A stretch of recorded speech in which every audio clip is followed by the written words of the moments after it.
कक्षा 8 पाठ 1 सुख दुख। प्रस्तुत कविता प्रसिद्ध छायावादी कवि सुमित्रानंदन पंत जी द्वारा रचित है। इस कविता के माध्यम से पंत जी सुख और दुख के विषय में अपने भावों को व्यक्त करते हुए कहते हैं कि मैं नहीं चाहता चिर सुख, कि वह सदा अपने जीवन में सुख नहीं चाहते हैं। मैं नहीं चाहता चिर दुख, मैं लंबे समय तक दुख भी नहीं चाहता हूँ। उनके अनुसार सच्चे अर्थों में जीवन वही है जिसमें सुख दुख दोनों का मेल हो। सुख दुख की खेल मिचोनी खोले जीवन अपना मुख। जिस प्रकार बच्चे आँख मिचोनी के खेल में कुछ समय के लिए आँख बंद करते हैं, फिर खोल देते हैं और एक उन्मुक्त खुशी का अनुभव करते हैं, ठीक उसी प्रकार जीवन में सुख दुख के आने जाने से हम वास्तविक जीवन का भोग करते हैं। अब आगे कवि जी कहते हैं, सुख दुख के मधुर मिलन से यह जीवन हो परिपूर्ण, फिर घन में ओझल हो शशि, फिर शशि में ओझल हो घन। पंत जी सुख दुख की सार्थकता पर प्रकाश डालते हुए कहते हैं कि जीवन में सुख दुख का मधुर संतुलन बना रहना चाहिए।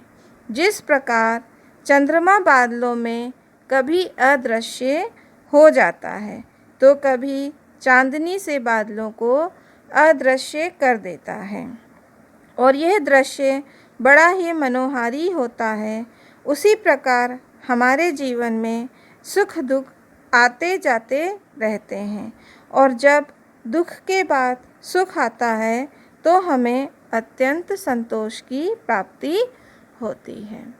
फिर आगे कवि जी कहते हैं, जग पीड़ित है अति दुख से, जग पीड़ित रे अति सुख से, मानव जग में बट जाए दुख सुख से और सुख दुख से। अब कवि महोदय कहते हैं कि सुख दुख की अधिकता से भी लोग अत्यधिक परेशान हैं। यदि लोगों के जीवन में सदा एक सा ही भाव बना रहेगा तो भी लोग पीड़ित रहेंगे। सुखी लोग अहंकार की भावना से युक्त हो जाएंगे और दुखी लोग निराशा व पतन रूपी अंधकार से घिर जाएंगे।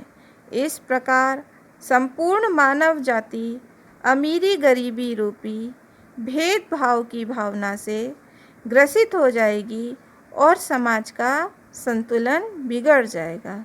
इस प्रकार सुख दुख के समन्वय से ही मानव जीवन सुखमय हो सकता है। अब आगे कवि महोदय कहते हैं, अविरत दुख है उत्पीड़न, अविरत सुख भी उत्पीड़न, दुख सुख की निशा दिया में सोता जागता जग जीवन।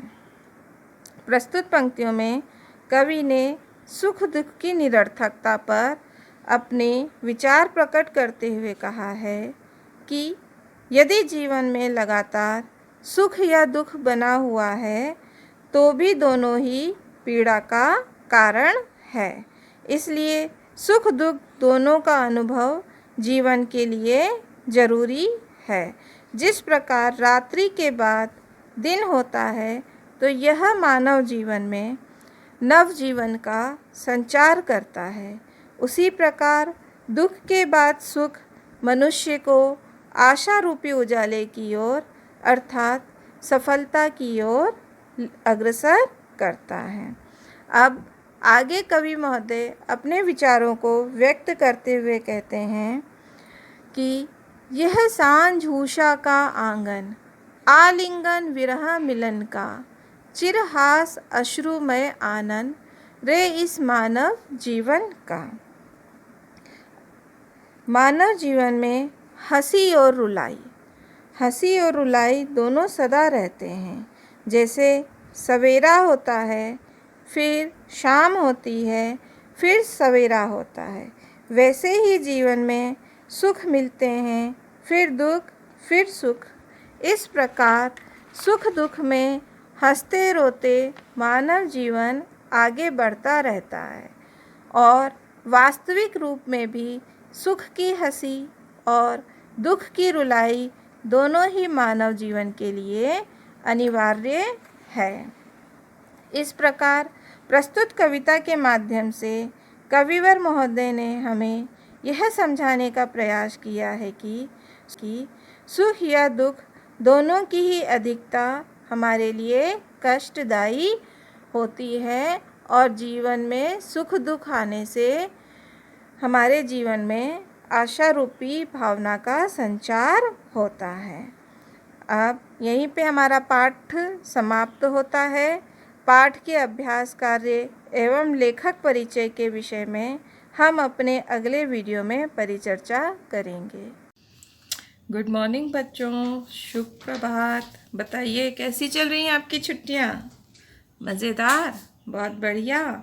बिल्कुल, घर पे रहिए और स्वस्थ बने रहिए। सुरक्षा ही सबसे बड़ा उपाय है। चलिए अब हम आते हैं अपने विषय पर। आज का हमारा विषय है सुख दुख कविता में के रचयिता सुमित्रानंदन पंत जी की जीवनी के विषय में परिचर्चा का। चलिए शुरू करते हैं।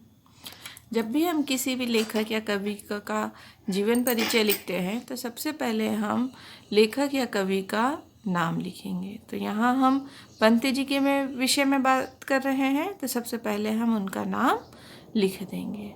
उसके बाद हम उनके जीवन से जुड़ी हुई मुख्य जानकारी देंगे, जैसे कि उनका नाम क्या था, उनका जन्म कब हुआ था, कहाँ हुआ था, उनके पिता का क्या नाम था, माता का नाम क्या था और उनकी मृत्यु कब हुई थी। फिर उनके जीवन से संबंधित कुछ महत्वपूर्ण घटनाओं का उल्लेख करेंगे और अंत में हम उनकी प्रमुख रचनाओं के विषय में बताएंगे।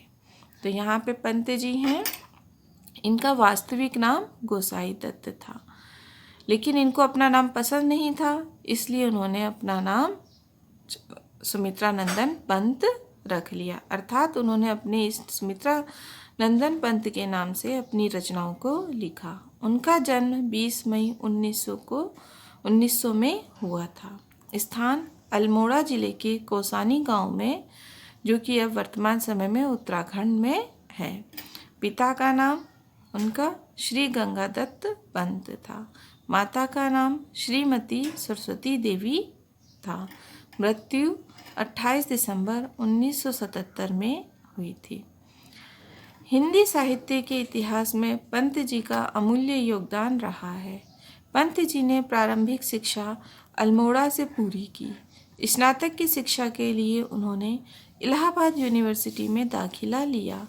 तभी सत्याग्रह आंदोलन के समय गांधी जी से प्रभावित होकर पंत जी ने अपनी पढ़ाई बीच में छोड़ दी और आंदोलन में शामिल हो गए, परंतु उन्होंने घर में ही हिंदी, संस्कृत, बंगला साहित्य का अध्ययन किया। पंत जी को प्रसिद्धि उनके काव्य संकलन पल्लव से मिली।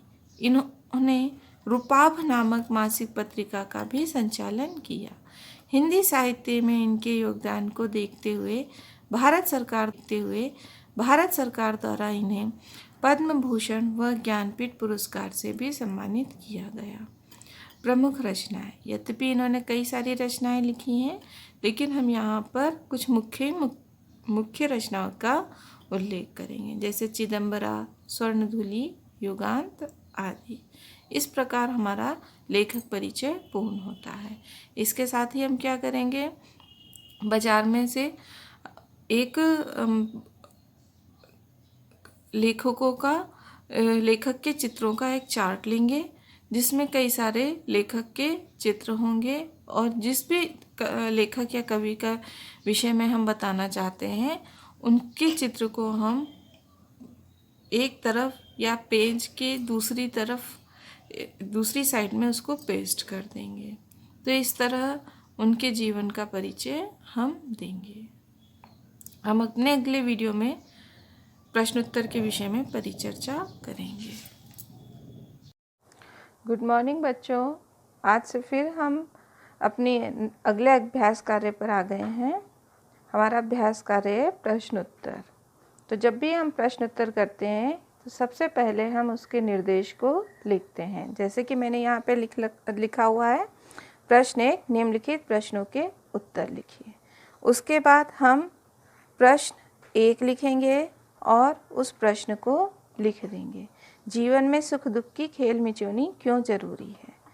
फिर हम उत्तर लिखेंगे और आगे की कुछ थोड़ा सा जगह छोड़कर उसके आगे से लिखना शुरू करेंगे। प्रस्तुत कविता के माध्यम से कवि महोदय हमें यह समझाने का प्रयास करते हैं कि सुख दुख दोनों का अनुभव जीवन के लिए ज़रूरी है, क्योंकि जो व्यक्ति सुखी हैं वे सत्य से अनजान, अहंकारी और आत्मविश्वास से युक्त होते हैं। ऐसे व्यक्तियों को दुख ये समझाता है कि समय परिवर्तनशील है, जबकि जो व्यक्ति दुखी और निराशा से भरे हैं ऐसे व्यक्तियों को सुख संदेश देता है कि रात का अंधकार बीत गया है, सुबह हो गई है। आशा के नए उजाले में स्वयं को पहचानो, सब दिन एक समान नहीं होते हैं।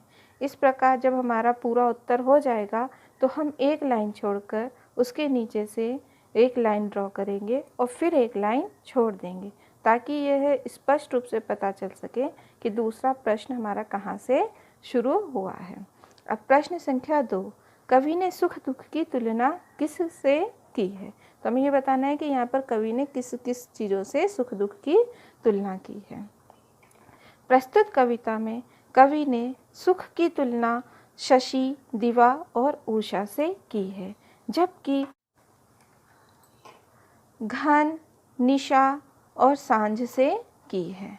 फिर इसके बाद फिर हम वही एक लाइन छोड़ेंगे और एक लाइन ड्रॉ करेंगे और फिर एक लाइन छोड़ देंगे और उसके बाद से प्रश्न लिखना शुरू करेंगे। प्रश्न 3, सुख लेंगे। प्रश्न 3, सुख या दुख की अधिकता को कवि ने उत्पीड़न क्यों बताया है। इसका उत्तर देते हुए लिखेंगे, सुख या दुख की अधिकता को कवि ने उत्पीड़न इसलिए बताया है क्योंकि अधिकता हर चीज़ की कष्टदायी होती है।